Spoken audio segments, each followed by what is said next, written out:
नेपाल के काठमांडू समेत तमाम शहरों में लगातार प्रदर्शन हो रहे थे और ये प्रदर्शन कुछ भी खाक कर देने पर आमादा थे। लेकिन अब युवा 48 घंटे बाद शांत नजर आ रहे हैं। जब से काठमांडू समेत तमाम शहरों में आर्मी ने कमान संभाली है, सड़कों पर फिलहाल कर्फ्यू सा सन्नाटा है। इस बीच में नेपाल के जिंजी प्रदर्शनकारियों ने एक बड़ा फैसला ले लिया है। तमाम समर्थन के बीच में कई चेहरों के सामने आने के बाद और 4 घंटे तक चली वर्चुअल बैठक के बाद उन्होंने देश का अंतरिम नेतृत्व संभालने के लिए एक महिला को चुन लिया है, जिसका नाम सुशीला कार्की है। सुशीला कार्की वो महिला हैं जिन्होंने सुप्रीम कोर्ट में पहली चीफ जस्टिस होने का गौरव हासिल किया था। ये कदम नेपाल की मौजूदा राजनीति के लिए जितना चौंकाने वाला है, उतनी ही उम्मीदों से भी भरा हुआ है, क्योंकि तमाम जनता को और जेनजी को अपने नेताओं पर भरोसा नहीं था। लेकिन अब सुशीला कार्की, जो कि चीफ जस्टिस रह चुकी हैं, इसके अलावा भ्रष्टाचार के मामलों को लेकर के बेहद मुखर रहती हैं, अब उन्हें चुन लिया गया है। खास बात यह है कि सुशीला कार्की बैठक में साफ ये कह दिया गया है कि कोई भी युवा जो राजनीतिक दल से जुड़ा है उसे नेतृत्व का हिस्सा नहीं बनाया जाएगा। यानी तमाम लोग जिनके नाम पहले चल रहे थे, उन सब का नाम पीछे हो गया। दरअसल मकसद था इस आंदोलन को पूरी तरह से निष्पक्ष और गैर राजनीतिक बनाए रखना। सुशीला कार्की इस समय किसी भी राजनीतिक दल से नहीं जुड़ी हुई हैं।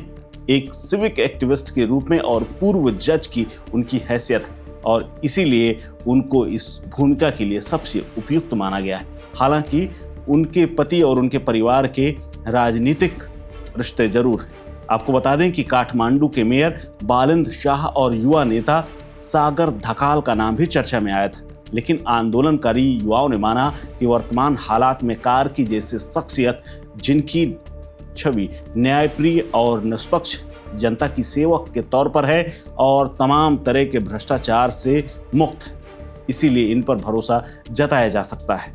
हालांकि इस बैठक में सेना प्रमुख भी मौजूद थे। सेना प्रमुख अशोक राज सिंहदेल ने पहले सुझाव दिया था कि प्रदर्शनकारियों को राष्ट्रीय स्वतंत्र पार्टी या दुर्गा प्रसाई के साथ बातचीत करनी चाहिए, लेकिन युवाओं ने यह प्रस्ताव खारिज कर दिया। वो किसी भी ऐसी ताकत से दूरी बनाए रखना चाहते थे जिसका किसी न किसी तरीके से राजनीतिक संबंध हो या फिर राजनीतिक हिडन एजेंडा हो।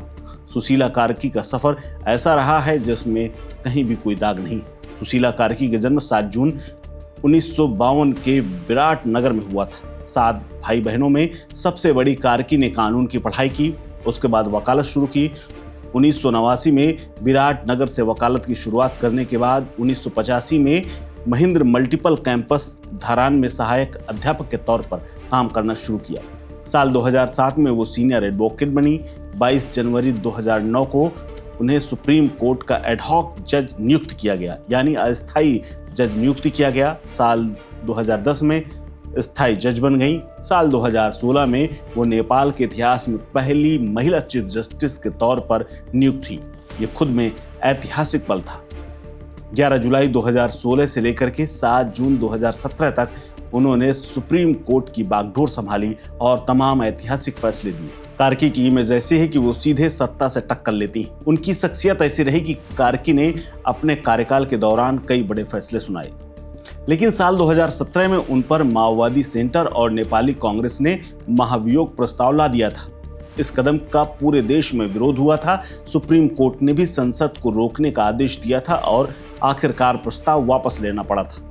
इस प्रकरण ने कार्की को एक ऐसी शख्सियत के तौर पर मजबूत बना दिया जो दबाव के बावजूद डटी रही। हालांकि उनके पति नेपाली कांग्रेस के बड़े नेताओं में से एक है। कार्की की शादी दुर्गा प्रसाद सुवेदी के साथ हुई, जिनसे वो बनारस में पढ़ाई के दौरान मिली थी। सुवेदी उस वक्त नेपाली कांग्रेस के चर्चित युवा नेता थे और पंचायती शासन के खिलाफ चल रहे आंदोलन में सक्रिय थे। यहाँ तक कि एक विमान अपहरण कांड में भी उनका नाम सामने आ चुका है। हालांकि न्यायपालिका से रिटायर होने के बाद कार्की ने किताबें भी लिखी। साल 2018 में उन्होंने अपनी आत्मकथा लिखी, उसका नाम था न्याय। 2019 में उनका उपन्यास कारा प्रकाशित हुआ, जो विराट नगर जेल के अनुभवों पर आधारित था।